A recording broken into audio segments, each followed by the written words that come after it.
I had mentioned that we have a really big problem regarding what the Zios are attempting to do.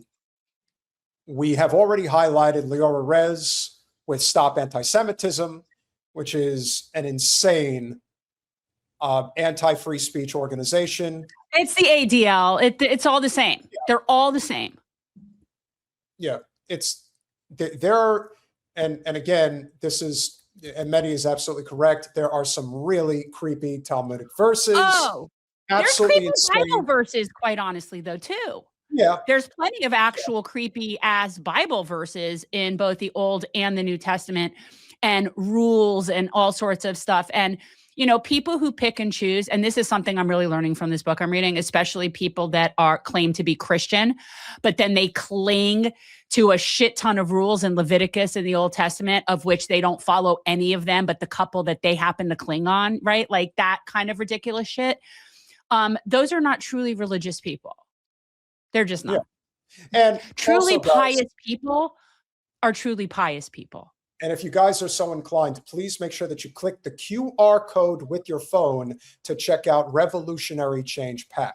And there's a reason why we are trying to do everything we can to help facilitate this revolutionary change. One of those reasons is because right now, if we do not band together, what we're facing is a situation where you will have no rights. And so I don't know who this guy, David Riobi, I guess is how you say his name. I don't know. I'd have to see it. Yeah. So his name, so David Riobi is his name. Now, I'm sure you're all waiting with bated breath where David Riobi is located. Miami Beach, of course. So essentially what happened here, which is, again, something that was brought down, for those of you that follow Drop Site News, which I'm assuming a number of you are familiar with, Drop Site News recently put up this message saying Hamas is publicly challenging Israel and its U.S. backers to allow an open, impartial, international investigation into October 7th. Thank you, Colin. They've been open to it the whole time. Yeah. Rejecting Israeli claims about civilian targeting, killing of children, and raping women. In a new political document, Hamas says that during the Alaska flood operation on October 7th, the resistance did not target any hospital, school, or house of worship. It did not kill a single journalist or any member of ambulance crews. We challenge the entity to prove otherwise. The movement calls for an impartial international investigation into the claims of Israeli civilian deaths on October 7th, alongside a parallel probe into Israeli crimes committed during Israel's war on Gaza.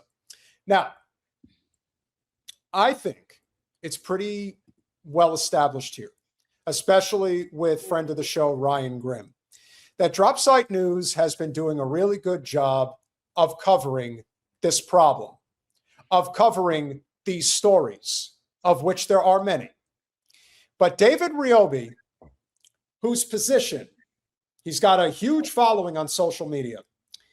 His position is, and this guy's in Miami Beach, national security, media, and political warfare, graphic design, jazz, hi-fi, bodybuilding.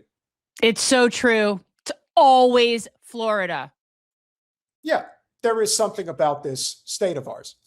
So what is it that this genius has to say about Drop Site putting this out there?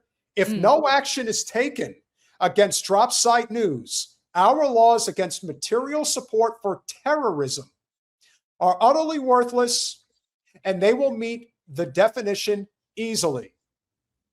So what he's effectively saying is, we have to 86 Drop Site News. Why would they have to do that, Jen? Well, obviously, they don't like the information. And by the way, let me be clear that Jeremy Scahill has been putting out some amazing, he has been doing amazing work. at Drop Site News. He has been talking to different members of Hamas and getting real information and being an amazing reporter and doing his job. So I have nothing but respect for him. And I see people in there, you want to be leery of Ryan Grimm, whatever. Okay, I get it. I like Ryan. He's always been good to me. He's a nice guy. Here's Yeah. what I want to say. Here's what I want to say to that end.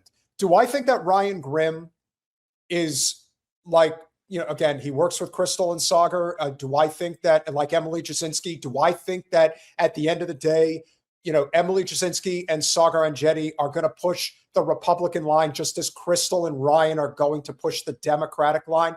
Absolutely. It's part of access. It's part of what they do. But here's the difference. Ryan Grimm is a real journalist. He actually does deep dives into stories. He has shared James Lee's work many times over. So while there may not be a complete agreement in terms of what's the best strategy going forward, make no mistake, Ryan Grimm 1,000% supports the Palestinian cause and supports true justice. He is a real journalist, even if he is a liberal Washington, D.C. based journalist. And you know what? You're not going to agree with everybody. That's the whole thing that we keep telling you about when it comes to coalition building. There are going to be people that are not going to line up completely. There are people that are here that support Trump and think that that's worth doing. But at the same time, they respect what we're trying to do. So again, that's why these stories matter. And I thought to myself, Jen, what could be a story that Drop Site News recently put out there that would get in the crosshairs of the Zion-Nazis? Maybe it's this one. Garbage is poisoning Gaza. With Israel controlling all of Gaza's major landfill areas, get ready for this number. 900,000 tons of solid waste have been dumped across the enclave, exacerbating a public health crisis.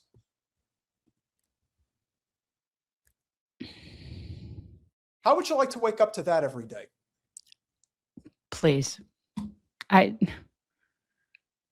I'm for 1 second that this isn't deliberate? Do you think for 1 second that they don't do this purposefully?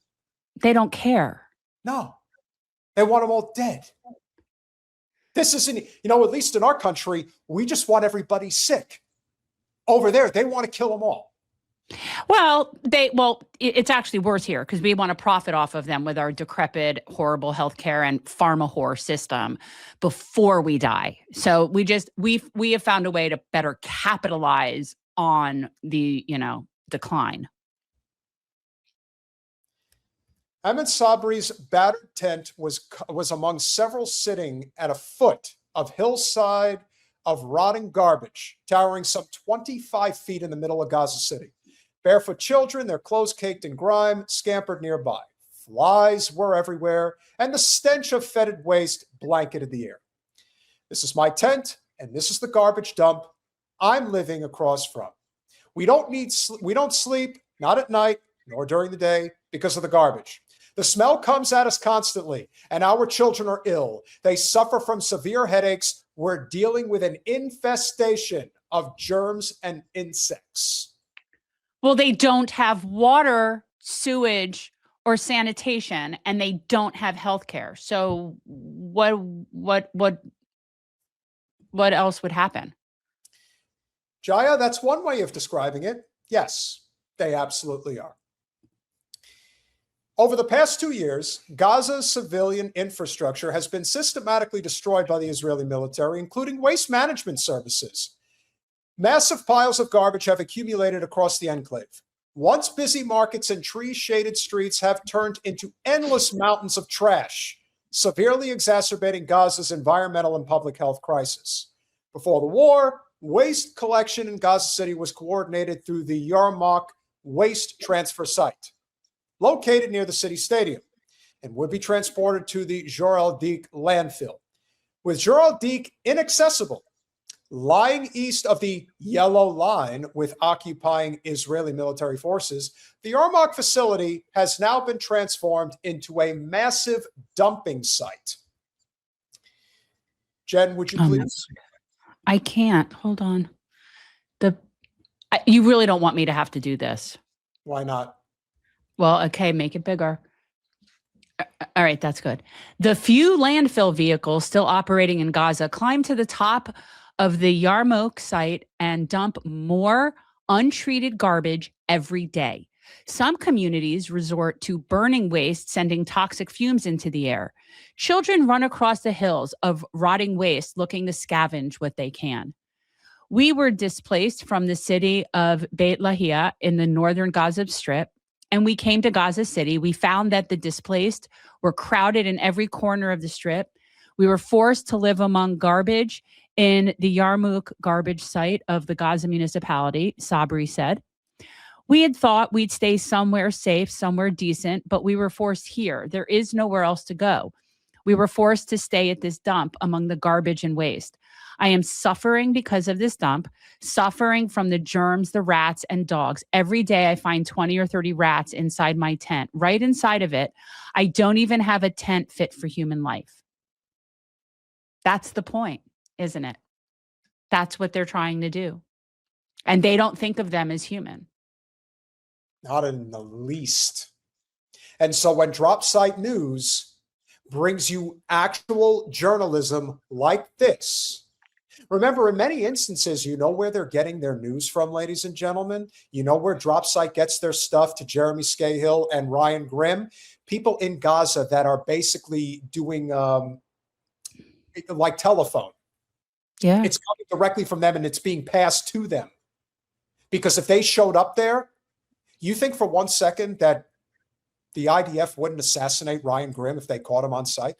Of course they kill journalists. They live to kill journalists. That's what they do.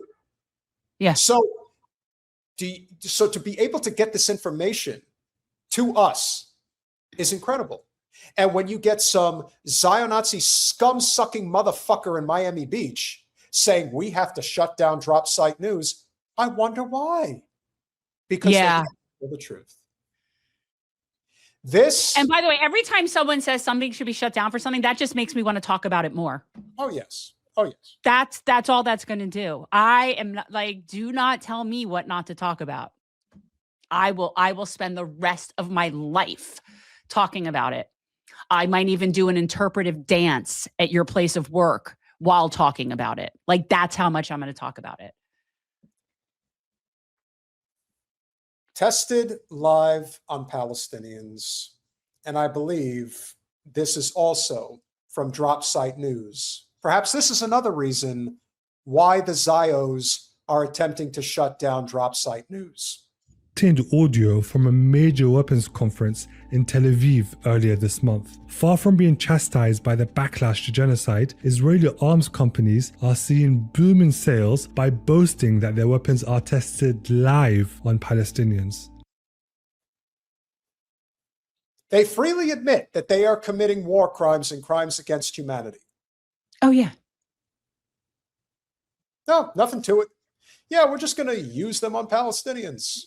Let's mass kill them. Meanwhile, I'm totally making things as we totally have to. There is no war crimes, and we totally have a hero here. Bibi's a hero. You know, he's really a hero.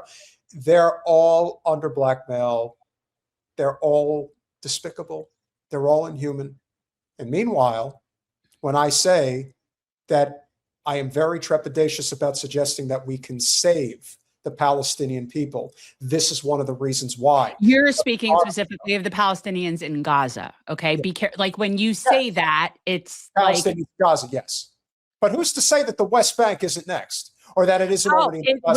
It's happening now. Yeah. Are you like they're full on annihilating and ethnically cleansing in the West Bank? It's just done at a different pace.